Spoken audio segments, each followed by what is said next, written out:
So, ayan mga lods. Ang babaeng mahilig sa french fries. Tignan niyo naman yung forma niya pag kumakain ng french fries. Dadalawa-dalawa yan. Nasa payong isa.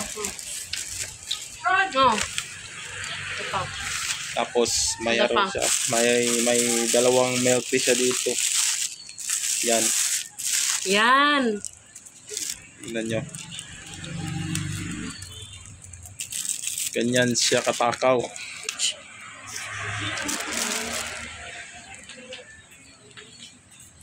Wow, yummy. Yummy, yummy, yummy.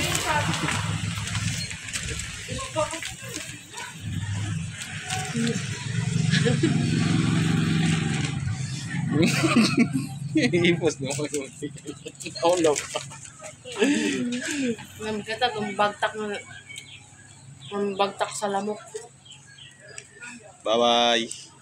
Bye-bye. Bye-bye na.